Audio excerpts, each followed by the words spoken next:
Dear students, तो आज का हमारा टॉपिक होगा ब्लड कोआगुलेशन। ये बहुत ही इम्पॉर्टेंट टॉपिक है, लगभग हर एग्जामिनेशन में पूछता है। नीट, CSIR, PGT, TGT, हर एग्जामिनेशंस में। देखिए, ब्लड कोआगुलेशन सिंपल मतलब तो यही है कि चोट लगने के बाद ब्लड निकलता है और उसका थक्का जम जाता है, क्लॉट हो जाता है, ब्लड क्लॉटिंग हो गया, ब्लड कोआगुलेशन हो गया। थोड़े से टेक्निकल डिफरेंसेस हैं जो क्लिनिकल टेक्निकली ज़्यादा इम्पॉर्टेंट हैं। हमारे लिए ब्लड कोआगुलेशन की शुरुआत करते हैं। जो सबसे बेसिक समझ बूझ है ब्लड कोआगुलेशन के बारे में वो ये है कि प्रोथ्रोम्बिन एक्टिवेट हो जाता है और थ्रोम्बिन में कन्वर्ट हो जाता है, ठीक है, in the presence of thromboplastin and calcium ions. In turn जो थ्रोम्बिन है अब वो फाइब्रिनोजन को एक्टिवेट कर देगा। ये नोजन और ये प्रोथ्रोम्बिन ये सब क्या है, इनएक्टिव स्टेज में रहते हैं, तो ये एक्टिवेट होगा और फिर ये फाइब्रिन मोनोमर में कन्वर्ट हो जाएगा। सबसे पहले ये सॉल्युबल फॉर्म में कन्वर्ट हो जाएगा। अब इसको इनसॉल्युबल बनाना होगा, नहीं तो फिर फ़ायदा क्या होगा। तो यहाँ पे एक फाइब्रिन स्टेबलाइजिंग फैक्टर होता है। फैक्टर वर्ड आ रहा है क्या, फैक्टर। एक्चुअल में ब्लड कोआगुलेशन में बहुत सारे, खूब ढेर सारे फैक्टर्स होते हैं। लगभग 13 फैक्टर्स माने जाते हैं। कितने फैक्टर्स? 13 फैक्टर्स। मैंने चार्ट में लिख रखा, आपको समझा दूंगा। तो fibrin stabilizing factor, and this is factor number 13। ये 13वां फैक्टर होता है। तो ये जो सॉल्युबल फाइब्रिन है उसको इनसॉल्युबल फाइब्रिन में कन्वर्ट कर देगा और फिर इसमें नेटवर्क बनेगा और प्रॉपर कोआगुलेशन हो जाएगा। पहले हम 13 फैक्टर्स के नाम लिख लेते हैं और आपको एक नोट्स मिल जाएगा। उसके बाद हम आगे की स्टोरी शुरू करते हैं। तो factor number 1 is what, fibrinogen. Factor number 2 is prothrombin. Factor number 3 is thromboplastin. Factor number 4 is the calcium. Factor number 5 is the labile factor. Factor number 7 is autoprothrombin 1. Autoprothrombin 1 ये टिश्यू में पाया जाएगा, ठीक है। इसी तरह से फैक्टर 3 को टिश्यू फैक्टर भी कहा जाता है। खैर आगे देखते हैं। Factor number 8 is anti haemophilic globulin. इसकी बहुत ज़रूरत पड़ती है। AHG, ये सारे फैक्टर्स इंपॉर्टेंट है, सभी के सभी इन्वॉल्व होते हैं, ठीक है। Factor number 9 Christmas factor. Factor number 8 Stuart power factor. Factor number 11 plasma thromboplastin antecedent PTA। Factor number 12 Hageman factor. And factor number 13 fibrin stabilizing factor FSF। इतने समझ में आ गए। आपने यहाँ देखा होगा कि फैक्टर नंबर 6 नहीं लिखा है। Factor 6 is not available here in the chart. Actual में फैक्टर 6 जैसी कोई चीज़ नहीं होती है।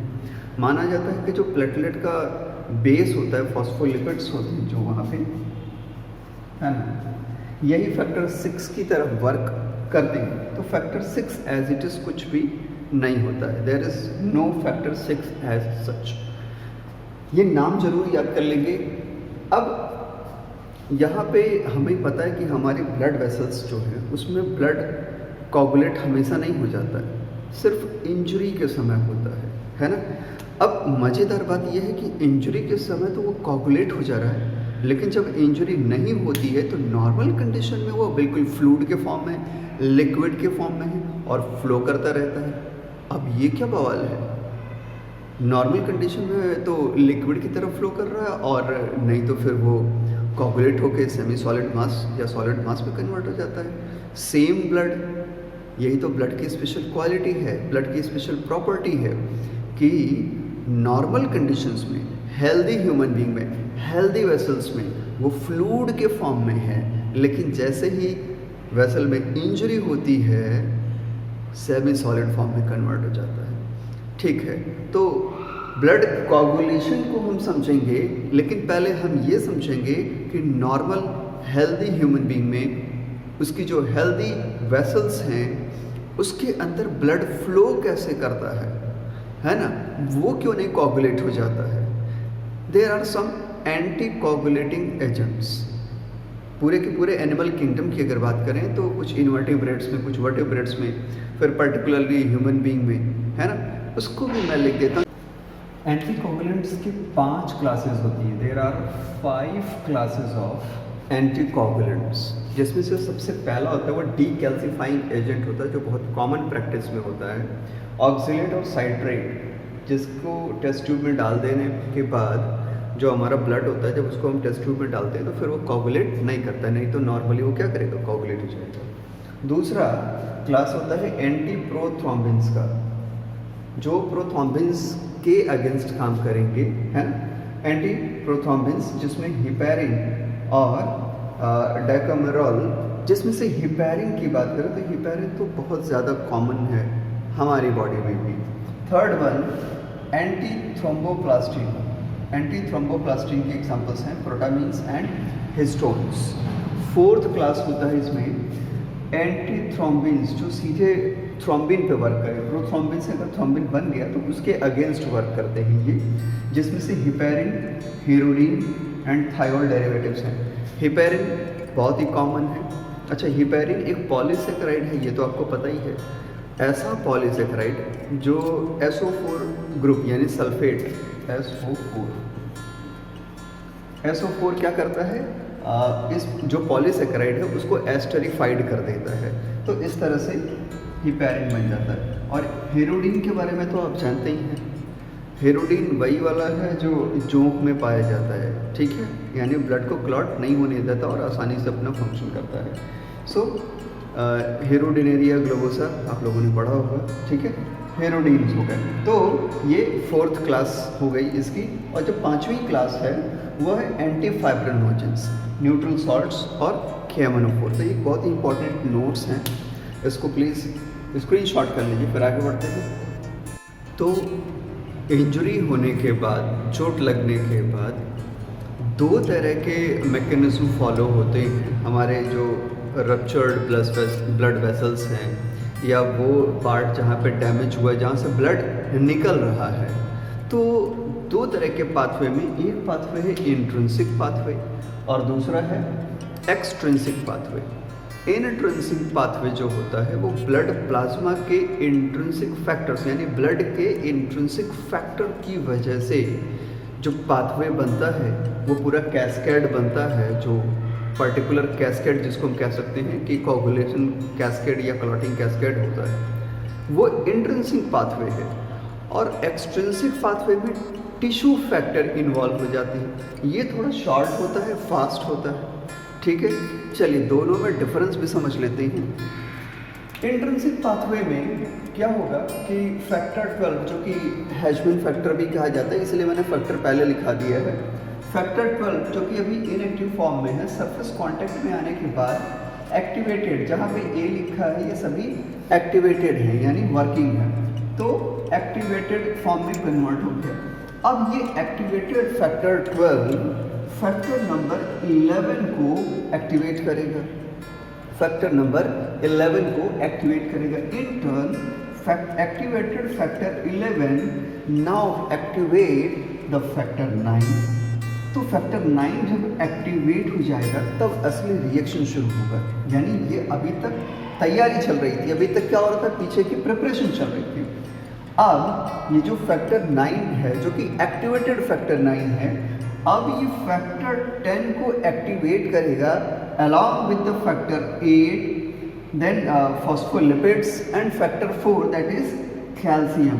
तो इनके साथ मिल गई ये फैक्टर 10 को एक्टिवेट करेगा और ये पावर मॉलिक्यूल हो गया, है ना। ये जितने फैक्टर्स क्या हैं, ये सब एंजाइम हैं, प्रोटीन्स हैं, ठीक है। अब ये जो फैक्टर 10A है, यानी एक्टिवेटेड 10, ये असली काम शुरू करता है, ठीक है। तो ये इंट्रिंसिक पाथवे यहाँ तक आया। अब एक्सट्रिंसिक भी यहाँ तक हम देख लेते हैं, इसके बाद तो कॉमन पाथवे है। तो 3 हिस्से में पढ़ सकते हैं, intrinsic, extrinsic and common pathway. तो इंट्रिंसिक फैक्टर के बाद अब देखिए कितने स्टेप हुए, 1 2 3 एंड देन फोर्थ स्टेप में जाके ये पूरा हुआ और खूब ढेर सारे फैक्टर्स यहाँ इन्वॉल्व हुए। एक्सट्रिंसिक पाथवे में क्या होता है कि जो डैमेज टिश्यू है वहीं से टिश्यू फैक्टर आता है, आप फैक्टर नंबर 3 कह सकते हैं। टिश्यू फैक्टर आता है जो सीधे डायरेक्टली फैक्टर 7 को एक्टिवेट कर देता है। फैक्टर 7 जो यहाँ पे होता है उसको ये एक्टिवेट करके फैक्टर 7A में कन्वर्ट कर देता है, यानी एक्टिवेटेड फैक्टर है। और ये डायरेक्टली फैक्टर 10 को एक्टिवेट कर देता है। कौन सा शॉर्ट हुआ भाई? एक्सट्रिंसिक शॉर्ट पाथ है ना, इंट्रिंसिक लॉन्ग पाथ है, एक्सट्रिंसिक शॉर्टर पाथवे है। तो ये जब एक्टिवेट हो गया, अब यहाँ से क्या है कि रियल एक्शन शुरू होना है। तो फैक्टर नंबर 2 यानी प्रोथ्रोम्बिन को फैक्टर 10A अब एक्टिवेट करके कन्वर्ट कर देगा, ठीक है, थ्रोम्बिन में। Now this is what thrombin या एक्टिवेटेड फैक्टर 2, थ्रोम्बिन या एक्टिवेटेड फैक्टर 2, फैक्टर नंबर 2। इसके साथ यहाँ पे कौन कौन चाहिए? फैक्टर 4 चाहिए, PL यानी फॉस्फोलिपिड्स भी चाहिए होंगे, और फैक्टर नंबर 5 भी चाहिए होगा। एग्जैक्टली इसके बिना, फैक्टर 5 के बिना भी ये जो कांटेक्ट है, जो क्या होते हैं एक्टिवेशन है, वो पॉसिबल नहीं हो पाएगा। थ्रोम्बिन बहुत ही इम्पॉर्टेंट 2 काम करता है एक साथ में।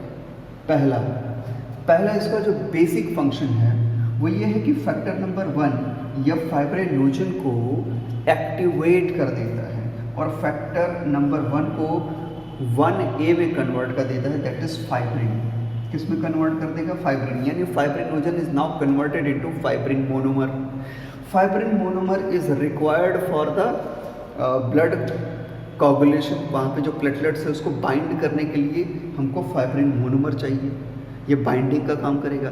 लेकिन ये मोनोमर सॉल्युबल होते हैं, अभी तक इनमें नेटवर्क नहीं बना और इनसॉल्युबल कंडीशन में नहीं है, यानी अनस्टेबल फॉर्म में है। बन तो गए हैं लेकिन अनस्टेबल फॉर्म में है। तो इसी के साथ फैक्टर 2A दूसरा जो फंक्शन करता है वो क्या करता है कि फैक्टर 13 को एक्टिवेट करता है। फैक्टर 13 क्या है कि फाइब्रिन स्टेबलाइजिंग फैक्टर है, FSF है।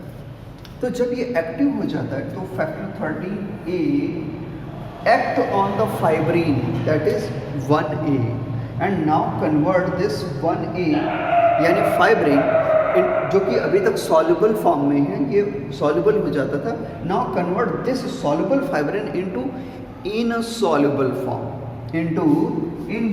form, that is you can say that stable fibrin clot are now formed, और वो जो मोनोमर्स होंगे धीरे धीरे उनका पॉलीमराइजेशन होगा और कंप्लीट क्लॉटिंग हो जाएगा। So this is the simple blood coagulation. अब हम और कॉन्सेप्ट को बूस्ट करेंगे, पहले इसको स्क्रीनशॉट कर लीजिए। तो कॉन्सेप्ट को आगे बढ़ाते हैं। अब ये एक बड़ा सा ब्लड वेसल है हमारा कार्डियोवैस्कुलर सिस्टम। एक छोटा सा पार्ट उसको एनलार्ज करके हम समझेंगे कि यहाँ पे क्या एक्टिविटी होती है जिसकी वजह से जो हमारा ब्लड फ्लूइड फॉर्म में है वो कोगुलेट नहीं होता है, बट अगर ये सेल या टिश्यू इंजर्ड हो जाए तो फिर वो तुरंत कोगुलेट हो जाता है। ऐसा क्या हो गया है यहाँ पे? तो एक्चुअल में जो एपिथेलियल सेल्स आपको दिख रही हैं, एपिथेलियल टिश्यूज दिख रही हैं, नॉर्मल हेल्दी एपिथेलियल टिश्यूज जो होती है वो एक तरह की एंटी थ्रोम्बोटिक एक्टिविटी शो करते हैं, एंटी कोगुलेशन एक्टिविटी शो करते हैं, है ना। वो बहुत ही सिंपल लेयर नहीं रह गई, डिस्कवरी इतनी ज़्यादा हो चुकी है, हमें पता चल चुका है कि एक हेल्दी ह्यूमन बीइंग की जो हेल्दी एंडोथेलियल टिश्यू है, उसकी जो सेल है वो anti thrombotic property, anti coagulation, anti coagulant property को शो करती है। कैसे शो करती है? तो एक्चुअल में जो एंडोथेलियल सेल्स हैं, नाइट्रिक ऑक्साइड, प्रोस्टासाइक्लिन्स और ADP डीफॉस्फेटेज इनको रिलीज करते हैं, जो कि एंटी थ्रोम्बोटिक एक्टिविटी बहुत अच्छे से शो करते हैं, ठीक है।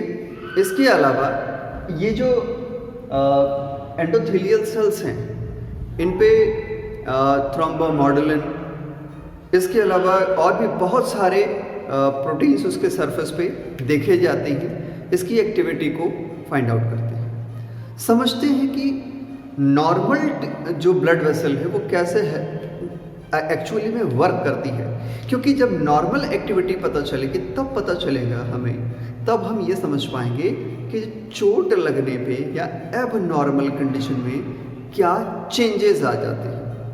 शुरुआत करते हैं, थोड़ा सा धैर्य बना के इस पार्ट को समझिएगा। तो नॉर्मल ड्यूरेशन में, यानी जब हेल्दी सेल है तो नॉर्मल ड्यूरेशन में क्या होता है कि ये जो एंडोथीलियल सेल्स हैं, these endothelial cells secrete nitric oxide PgI2, ठीक है, यानी प्रोस्टाग्लैंडिन I2 या प्रोस्टासाइक्लिन आप कह सकते हैं। इसके अलावा ADP डीफॉस्फेटेज, क्योंकि ADP ऐसा मॉलिक्यूल है, ADP ऐसा मॉलिक्यूल है जो प्लेटलेट्स को एक्टिव कर देता है ताकि वो फिर जाके बाइंड सरफेस पे बाइंड हो पाए। तो इसको डीफॉस्फेटाइज करने के लिए यहाँ पे एंजाइम। अब मान लीजिए कि यहाँ पे हमारे पास एक प्लेटलेट है, this is what, this is a platelet, ठीक है। अब ये जो प्लेटलेट है इसके पास रिसेप्टर्स हैं और जैसे ही इसको ADP मिलेगा ये एक्टिव हो जाएगा और बाकी फैक्टर्स के साथ मिलकर के ये स्टिक हो जाएगा। लेकिन ये जो 3 केमिकल्स यहाँ पे सीक्रेट हुए हैं, these 3 chemicals together work and deactivate this what platelet। और अब ये प्लेटलेट तो भाई यहाँ पे बिल्कुल भी नहीं बाइंड आउट हो सकता है, तो ये हो गया दुखी, है ना, ये हो गया दुखी भाई कि मुझे यहाँ चिपकने नहीं दिया। ये समझ में आ रहा?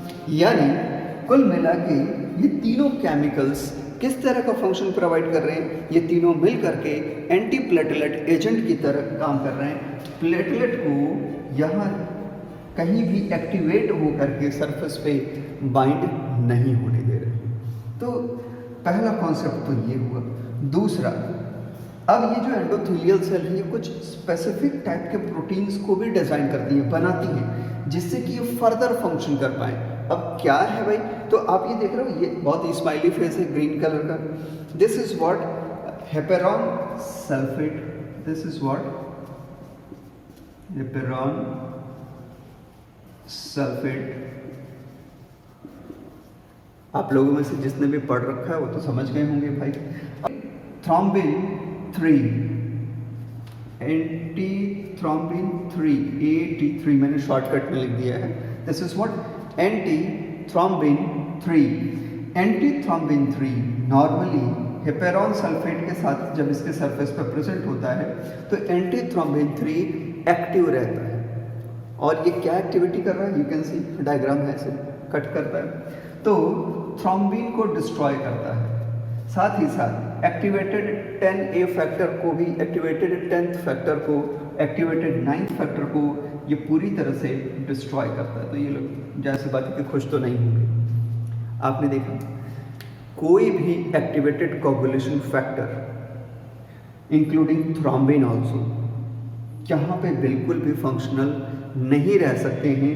नॉर्मल वेसल के अंदर बात हो रही है, किसकी बात हो रही है, नॉर्मल वेसल में ऐसी कोई पॉसिबिलिटी ही नहीं है, ठीक है। अब इसके अलावा हेपेरॉन सल्फेट के अलावा यहाँ एक और बढ़िया सा मॉलिक्यूल होता है, बहुत ही खुश रहने वाला मॉलिक्यूल, आप कह सकते हैं बहुत ही चुलबुला टाइप का मॉलिक्यूल होता है।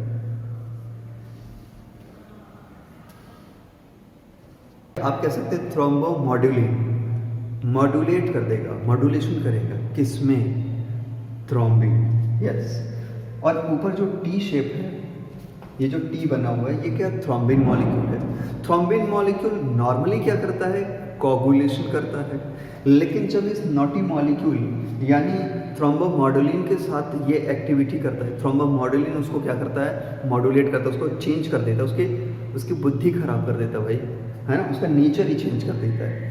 नेचर चेंज करने से क्या होगा कि अभी तक जो थ्रोम्बिन कोगुलेशन फैक्टर में अपने आप को एक्टिवली पार्टिसिपेट करा रहा था और कोगुलेशन में हेल्प कर रहा था, अब ये एंटी कोगुलेंट हो गया।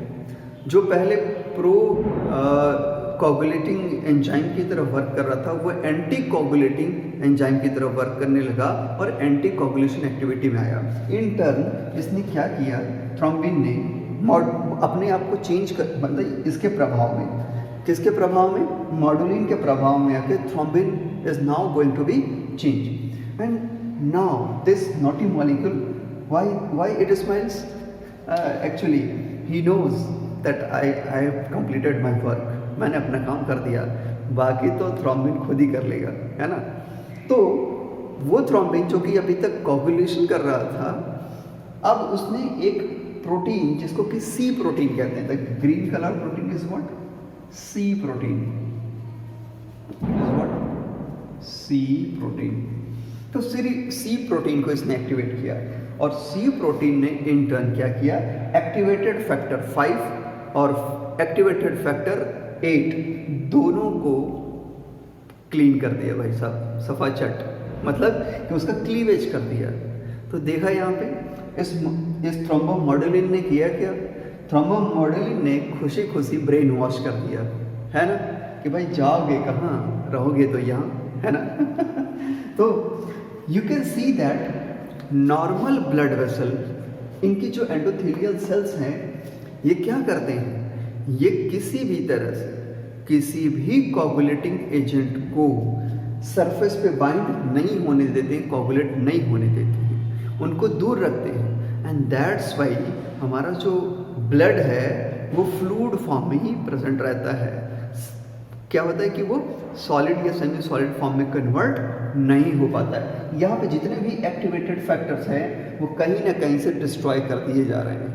तो हमारे जो नॉर्मल या हेल्दी आप कह सकते हैं, नॉर्मल हेल्दी एंडोथेलियल सेल्स हैं, बहुत काम की। अब मान लीजिए कि बगल में कहीं डैमेज हो तो वहाँ से तो फ्लो करते हुए कोई दूसरा मॉलिक्यूल आ सकता है, मान लीजिए ये नहीं तो फाइब्रिन ही सही, ये नहीं तो एक्टिवेटेड फाइब्रिन ही सही। अब एक्टिवेटेड फाइब्रिन हो सकता है भाई कहीं आके चिपक जाए, तो इसके लिए यहाँ पे टीपीए है। यहाँ पे क्या है, टीपीए है। चलिए tissue plasminogen activator, tissue plasminogen activator. अब क्योंकि ये प्लाज्मिनोजन का एक्टिवेटर है तो प्लाज्मिनोजन को क्या करेगा, एक्टिवेट करेगा। प्लाज्मिनोजन अगर एक्टिवेट हो जाएगा तो किस में कन्वर्ट होगा, प्लाज्मिन में। प्लाज्मिन इसका एक्टिवेटेड फॉर्म है। प्लाज्मिन करता क्या है, तो जितने भी एक्टिवेटेड फाइब्रिन आ रहे हैं, ये जो प्लाज्मिन है उन फाइब्रिन्स को क्लीव कर देता है। They again cleave this, cut the fibrin molecules, तो किसी काम के रहेंगे नहीं। अब अगर आप देख पा रहे हैं कि हमारी नॉर्मल ब्लड वेसल की नॉर्मल हेल्दी सेल्स किस तरह से फंक्शन करती हैं, यानी ब्लड को कहीं से भी वो कोगुलेट होने का चांस नहीं देती हैं। नॉर्मल सेल्स कभी भी ब्लड को कोगुलेट होने का चांस नहीं दे रही। You can see all the factors, either it is NO2, PgI2, ADP डीफॉस्फेटेज, या इसके अलावा हेपेरॉन सल्फेट हो गए, इस पे 83 मॉलिक्यूल्स हो गई, या इसी तरह से आप थ्रोम्बोमोडुलिन की बात कर लीजिए। थ्रोम्बोमोडुलिन ने तो भाई कमाल ही कर दिया, उसने तो थ्रोम्बिन का ही मूड चेंज कर दिया, है ना। और फिर उससे क्या है, जो सी प्रोटीन है वो एक्टिवेट हो गई। इसके अलावा टीपीए है, टीपीए ने क्या किया, प्लाज्मिनोजन को प्लाज्मिन में कन्वर्ट कर दिया। प्लाज्मिन का फंक्शन पहले से ही वेल नोन है कि आओ फाइब्रिन आओ राजा, तो जैसे ही फाइब्रिन राजा आएंगे उनकी कटिंग हो जाएगी। तो इस तरह से कभी भी ब्लड कोगुलेट होने का चांस नहीं होता है एक normal healthy vascular tissue, cardiovascular, किसी भी कार्डियोवेस्कुलर नॉर्मल हेल्दी टिश्यू में ऐसी कोई चांसेस नहीं हो सकते। चोट लगने पे क्या होगा, मान लीजिए कि ये टिश्यू डैमेज हो गए, ये दोनों यहाँ पे डैमेज हो गए like this.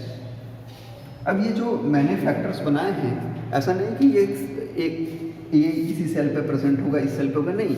All this factors are present in each of the cell, तो हमने मान लिया कि यहाँ पे दो टिश्यू डैमेज हो गए। अब भाई ये डैमेज टिश्यू हो गए, डैमेज टिश्यू हैं तो इनको तकलीफ भी होगी, यू कैन से दिस, है ना। डैमेज टिश्यू है तो तकलीफ भी होगी। ओके, ऐसे बना दीजिए। अब देखिए ये हिस्सा क्या हो गया, डैमेज हो गया हमारा, चोट लग गई किसी भी तरह से। अभी तक ये जितने काम हो रहे थे, अब ये अगल बगल के सेल में तो होगा, लेकिन यहाँ पे जो दो सेल डैमेज हो गए वहाँ पे ये सारी प्रॉपर्टी लॉस्ट हो जाएगी। यानी अब जो एंटी कोगुलेशन प्रॉपर्टी थी especially in these parts where that cells are going to be damaged, okay, or cells are already damaged, all these anticoagulation property will be lost, and eventually all these activities stop for this area, stops for this area, and now coagulation factors are going to be activated. Simple जो semantic diagram मैंने बनाया था वो तो समझ में आ ही गया था।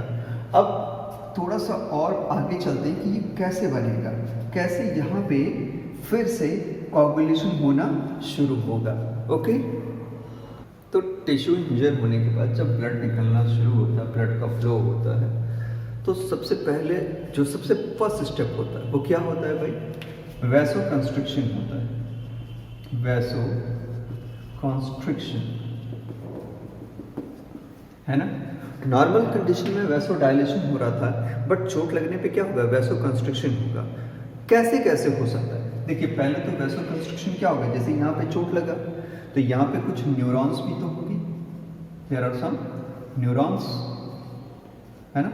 अब ये जो न्यूरॉन्स होंगे, इनकी जो नर्व एंडिंग्स होगी डैमेज हुई होंगी, तो उन्होंने सिग्नल प्रोवाइड किया होगा, और जब इन्होंने सिग्नल प्रोवाइड किया होगा तो जो पार्ट है, जो डैमेज्ड पार्ट है, वो क्या हो गया होगा? वो कॉन्स्ट्रिक्ट हुआ होगा। ठीक है, वो क्या हुआ होगा? न्यूरोजेनिक रिफ्लेक्स कंस्ट्रक्शन हुआ, न्यूरॉन की वजह से हो रहा है ना, तो ये हो जाएगा न्यूरोजेनिक कंट्रोल। ये तो हो गया पहला कंस्ट्रक्शन। दूसरा वैसो कंस्ट्रक्शन कैसे होगा? अभी देखिए, कोagulation की हम बाद में बात करेंगे, पहले क्या होता है वो समझते हैं। दूसरा तरीका क्या हो सकता है कि यहाँ पे स्मूथ मसल्स भी तो है, तो स्मूथ मसल्स डैमेज होने के बाद यहाँ से क्या करेंगे कि एंडोथिलीन केमिकल को रिलीज कर देंगे। एंडोथिलीन क्या है? एक तरह का एमिनो एसिड है, 21 एमिनो एसिड लॉन्ग आप प्रोटीन कह सकते हैं, और ये जो एक्ट करेगा, ये फिर से क्या करेगा? कॉन्स्ट्रिक्शन कराएगा। ठीक है, वैसो कॉन्स्ट्रिक्शन होगा। तीसरा, थर्ड बहुत ही इंटरेस्टिंग है, बहुत ज़्यादा इंटरेस्टिंग है। थर्ड क्या होगा कि जो डैमेज्ड एंडोथेलियल सेल है, damaged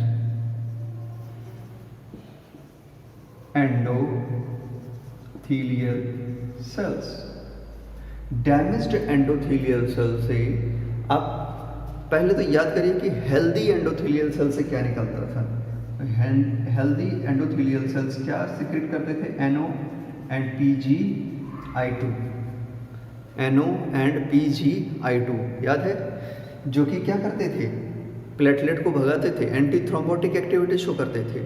now damaged endothelial cell now secrete these molecules, that is nitric oxide and prostacyclins या prostaglandin I2, और ये जो डैमेज्ड एंडोथेलियल से निकलने वाले मॉलिक्यूल्स होंगे NO and PGI2, now they act as vasoconstrictor. Amazing, मतलब एक ही मॉलिक्यूल, एक ही जगह से निकलने वाला, दो विपरीत परिस्थितियों में, दो डिफरेंट कॉन्ट्रास्टिंग कंडीशंस में अलग अलग बिहेव कर रहे हैं। मतलब समझदार हैं, इनके पास दिमाग है ना। बहुत सारे लोग आपको मिलेंगे आपके आसपास बैठे हुए जिनके पास सब कुछ है पर दिमाग नहीं है। ये छोटा सा सेल है और इतना समझदार है। सोचिए जरा क्या एक्टिविटी है भाई इसकी, गजब की, है ना। यही मॉलिक्यूल्स नॉर्मल कंडीशन में एंटी थ्रोम्बोटिक एक्टिविटी शो कर रहे थे, बट डैमेज्ड कंडीशन में ये क्या करते हैं? वैसोकंस्ट्रिक्शन का काम कर रहे हैं। गजब, है ना, गजब हो गया भाई। तो आपको वैसोकंस्ट्रिक्शन समझ में आए? ये पहला इवेंट है जो कि डैमेज पार्ट में होगा। ये पहला इवेंट होगा, 3 तरह से हो रहा है। ये कैसे हो रहा है? 3 तरह से। स्मूथ मसल के रिफ्लेक्स से हो रहा है, एंडोथेलियल रिफ्लेक्स से हो रहा है, न्यूरोजेनिक रिफ्लेक्स से हो रहा है। तो अच्छे से इसको स्क्रीनशॉट कर लीजिए। फिर अब हम यहाँ पे आएंगे कि यहाँ पे एक्टिविटी क्या हो रही है। अब आते हैं यहाँ पे इस स्टोरी पे। इस स्टोरी में क्या है कि जो अगल बगल की सेल डैमेज हो जाती है, बाई डैमेज सेल है तो वो एक तरह से एग्रेसिव हो गए। आप कह सकते हैं कि दुखी भी हो गए। उस एग्रेसिवनेस में ये कुछ केमिकल्स को सीक्रेट करते हैं, आंसू कह सकते हैं, ये सीक्रेट करते हैं। एंड दीज केमिकल्स आर, मैंने ऐसे कुछ बना दिया है like this, actually this is was VW, है ना। तो ये एक फैक्टर है, ये एक तरह का फैक्टर है, वॉन विलिब्रेंड फैक्टर, ठीक है, वॉन विलिब्रेंड फैक्टर है। और वॉन विलिब्रेंड फैक्टर की सबसे खास बात क्या है कि इसके पास कुछ स्पेशल स्टिकी पॉइंट्स हैं, यस, जो कि ये बाहर के जो स्मूथ लाइनिंग है, जो इस सेल की बाहर की लाइनिंग है, वहाँ पे जाके स्टिक हो जाते हैं और प्राइमरी सिक्रेशन के थ्रू इस लेयर की हीलिंग करना शुरू करते हैं, प्राइमरी हीलिंग का काम करते हैं। वॉन विलिब्रेंड फैक्टर यहाँ पे स्टिकी पार्ट है इनके पास, ठीक है, और इससे ये मैजिकल हैं, छोटे हैं बट बहुत ही मैजिकल हैं। तो इन्होंने क्या किया, प्राइमरी हीलिंग शुरू कर दी। आप कह सकते हैं कि प्राइमरी सीलिंग शुरू कर दी, ठीक है।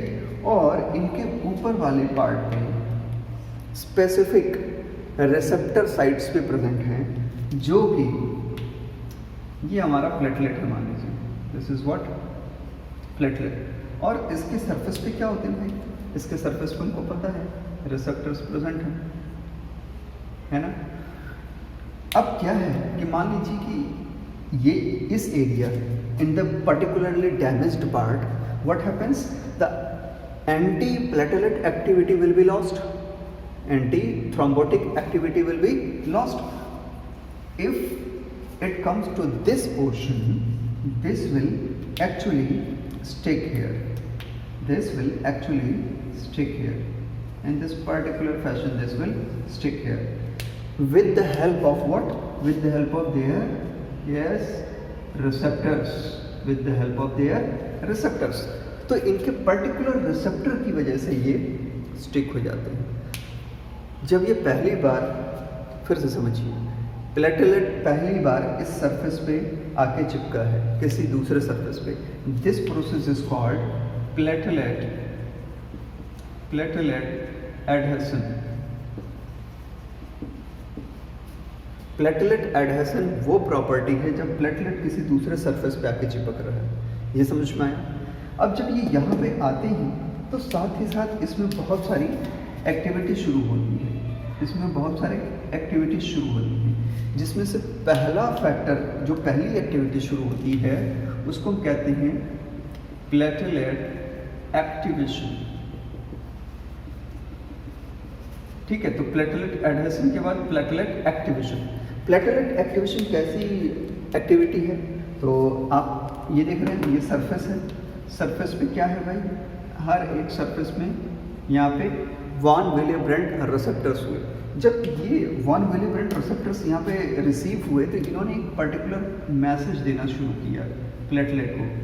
इससे प्लेटलेट को पता चल गया कि बहुत ही डैमेज कंडीशन है, ये पार्ट बहुत ही डैमेज्ड कंडीशन में है।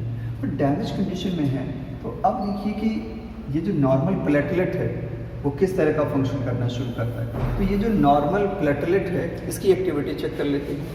तो देखिए प्लेटलेट एक्टिवेशन, इस प्रोसेस में होता क्या है कि प्लेटलेट एक्टिवेट होते हैं। ये जो पहली बार प्लेटलेट्स आके यहाँ पे स्टिक हो गए, अब इनमें कुछ स्पेशल केमिकल्स, कुछ ग्रैन्यूल्स होते हैं जो अपना मैसेज रिलीज करते हैं। और वो करते क्या है ये समझना है, क्योंकि इस मैसेज के रिलीज होने से प्लेटलेट एक्टिवेशन एंड एग्रीगेशन, ये दोनों प्रोसेस जुड़ी हुई है, समझते हैं। तो मान लीजिए ये नॉर्मल हमारा एक प्लेटलेट है जिसपे कि रिसेप्टर्स बने हुए हैं। पहली बार इसने वॉन विलिब्रेंड फैक्टर इसको रिसीव किया, इसने इसके सिग्नल को जैसे ही रिसीव किया वैसे ही इसके सरफेस पे फॉस्फोलाइपेज एक्टिव हो गया। कौन सा एंजाइम? फॉस्फोलाइपेज। फॉस्फोलाइपेज के एक्टिव होने के बाद इसने क्या किया, फॉस्फोलिपिड्स को एराकिडोनिक एसिड एंड फाइनली इसको TXA2 में कन्वर्ट कर दिया। Now what is TXA2? yes, thromboxane A2, yes, this is what thromboxane आप कह सकते हैं, thromboxane A2। Is it clear? जो TXA2 है, अब ये दो फंक्शन करता है। पहला तो ये वैसो कंस्ट्रक्टर है, यानी वैसो कंस्ट्रक्शन करेगा। दूसरा प्लेटलेट एग्रीगेशन का काम करता है, यानी प्लेटलेट्स को एग्रीगेट कराएगा। ठीक है, अब ये जो प्रोटीन रिसेप्टर देख रहे हैं इसके सरफेस पे, इसका नाम तो होगा ही ना, ये है ग्लाइकोप्रोटीन। कौन सा है, 1A या 1B? 1B है ये, ग्लाइकोप्रोटीन 1B है। ठीक है, तो ये थ्रोम्बोक्सेन हो गया। थ्रोम्बोक्सेन A2 के दो काम हो गए। तो प्लेटलेट एक्टिवेशन सेकंड फंक्शन हो गया। और प्लेटलेट एक्टिवेशन से क्या काम हो रहा है, वैसो कंस्ट्रक्शन हो रहा है, यानी एरिया कम हो रहा है, ब्लड लॉस कम होगा। दूसरा प्लेटलेट एग्रीगेशन की एक्टिविटी शुरू हो जाएगी। यहाँ पे प्लेटलेट एग्रीगेशन शुरू हो जाएगा, यानी और ज़्यादा प्लेटलेट्स इकट्ठे होने शुरू हो जाएंगे। अब अगल बगल जितने भी प्लेटलेट होंगे वो यहाँ इकट्ठे होते चले जाएंगे, एग्रीगेट होते चले जाएंगे। They are now aggregated here. Yes, तो इस तरह से अब ये जो प्लेटलेट्स ऊपर आके जुड़ रहे हैं, this is what platelet aggregation. और ये जो प्राइमरी प्लग लाइक फॉर्मेशन हो रहा है, इसी को हम कहते हैं प्राइमरी प्लग फॉर्मेशन या प्राइमरी हेमेटिक प्लग फॉर्मेशन। ठीक है, क्योंकि ये क्या होते हैं, इसके कुछ वर्ड्स क्लिनिकल होते हैं, जैसे कि प्लेटलेट प्लग हो गए, या आप कह सकते हैं कि हीमोस्टेटिक प्लग हो गए। तो हीमोस्टेटिक प्लग ज़्यादा यूज़ होता है, primary haemostatic plug, secondary haemostatic plug. Haemo means blood, static means to stop, है ना। तो प्राइमरी हीमोस्टेटिक प्लग बनना शुरू हो गया। अब एक्चुअल में अगर हम देखें ये प्लग बन कैसे रहे हैं, इनकी एक्टिविटी हो कैसे रही, इसमें जो वेसल्स थे उस वेसल में ऐसा क्या केमिकल था जिसकी वजह से ये एग्रीगेशन शुरू हो गया। TXA2 बन गया, ये तो ठीक है, लेकिन था क्या, तो इसमें दो सेल्स होते हैं, ये ग्रेन्यूल्स कह सकते हैं, एक अल्फा और एक डेल्टा। अल्फा और डेल्टा मिल करके काम करते हैं। अल्फा, पहले हम डेल्टा की बात कर लेते हैं, तो डेल्टा में सेरोटोनिन सीक्रेट होता है। क्या सीक्रेट होता है भाई, सेरोटोनिन और ADP। अब आपको पता है कि ADP क्या है, ADP प्लेटलेट एक्टिवेटर है, यानी प्लेटलेट को एक्टिवेट कर देता है। प्लेटलेट बहुत ही ज़्यादा फास्टर रेट पे एक्टिवेट हो जाता है। इसके बाद कैल्शियम की बात करें तो कैल्शियम क्या करता है, क्या है कि जितने भी यहाँ पे फैक्टर्स देखने को मिल रहे हैं वो फैक्टर्स कैसे होते हैं, नेगेटिवली चार्ज होते हैं। तो नेगेटिवली चार्ज फैक्टर्स को बैलेंस करने के लिए, उनको कंबाइन करने के लिए क्या करना पड़ता है हमको, कैल्शियम की जरूरत पड़ती है। इसलिए इसकी बहुत ज्यादा इंपॉर्टेंस बढ़ जाती है। This is factor number 4। तो ADP प्लेटलेट्स को एक्टिवेट करेगा, उसको जगाएगा, उसको एक्टिविटी प्रोवाइड करेगा, है ना। नॉर्मल जो सेल होती थी वहाँ क्या होता था, ADP डीफॉस्फेटेज होते थे, ये समझ में आ रहा है। लेकिन यहाँ पे क्या होगा, ADP होगा जो एक्टिवेट करेगा सेरोटोनिन, इसको कंस्ट्रक्ट करेगा, और कैल्शियम फैक्टर्स को बाइंड करेगा। क्योंकि फैक्टर्स क्या होते हैं, वहाँ ग्लूटामिक एसिड होता है, ग्लूटामिक एसिड के जो कार्बोक्सिलेटेड एंड होते हैं वो नेगेटिवली चार्ज हो जाते हैं। तो इसीलिए यहाँ पे फिर फॉस्फोलिपिड्स की जरूरत पड़ती है जो एक प्लेटफॉर्म प्रोवाइड करे, वहाँ पे कैल्शियम आके उनको बाइंड कर दे। ये समझ में आ गया। अब कई बार क्या होता है कि कुछ पेशेंट्स ऐसे भी होते हैं जिनमें हमको ब्लड को थिन करना होता है, अगर लेमन वाली लैंग्वेज कहें, जो शुरू में बात करें, ठीक है। तो वहाँ पे क्या होता है कि आप एस्पिरिन ड्रग्स प्रोवाइड कर देते हैं। आपने सुना है एस्पिरिन दे दीजिए। एस्पिरिन दे देने से होगा क्या भाई, एस्पिरिन दे दिए, ठीक है, एस्पिरिन से हुआ क्या, तो एस्पिरिन जो होता है ना वो इस पूरे पाथवे की इस पार्ट में आके बाइंड करता है। यहाँ पे एक एंजाइम होता है साइक्लो, ठीक है, यहाँ पे एक एंजाइम कौन सा है, साइक्लो ऑक्सीजनेज, ठीक है। तो साइक्लो ऑक्सीजनेज करता क्या है कि एरिडोनिक एसिड को TXA2 में कन्वर्ट होता है। तो एस्पिरिन आके इसी साइक्लो ऑक्सीजनेज पे बाइंड हो जाता है और TXA2 को बनने नहीं देता है। बनेगा नहीं तो प्लेटलेट आके जुड़ेगा नहीं कहीं पे, तो वो ब्लड कैसा रहेगा, थिन रहेगा।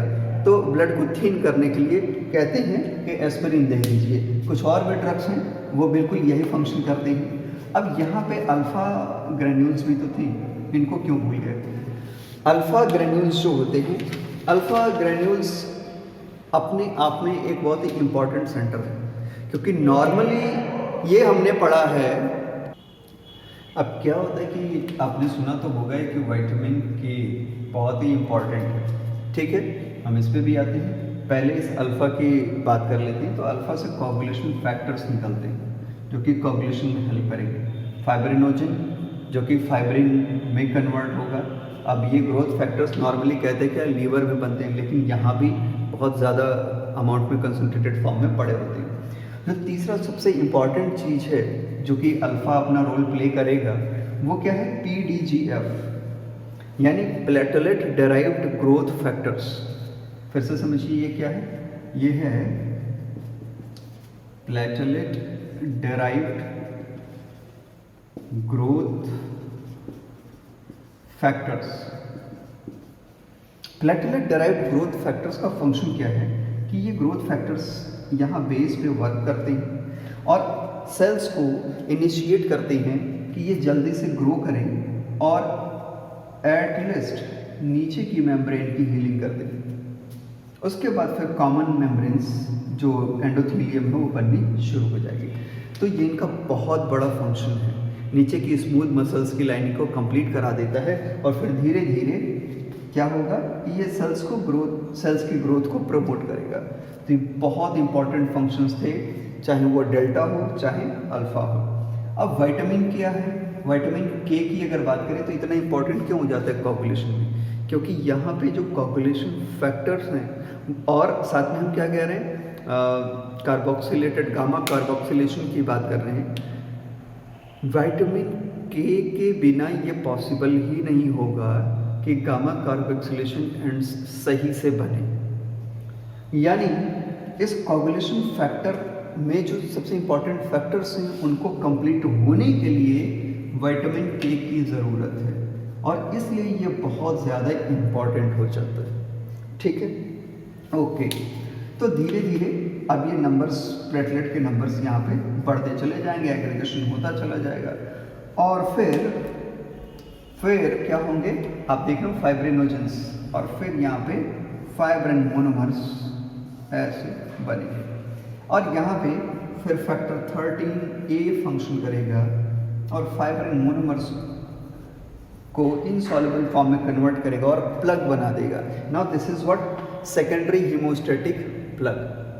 ठीक है, विटामिन के इसमें पर्टिकुलर रोल प्ले करेगा, अदरवाइज कभी भी ये प्लग फॉर्मेशन नहीं होगा, इसलिए बहुत बहुत बहुत इंपॉर्टेंट हो गया। नेक्स्ट, अगर ऐसा प्लग इस वेस्कुलर टिश्यू के, मतलब ये जो फ्लो हो रहा है इस वेसल के अंदर है, तो इसको क्या बोलते हैं?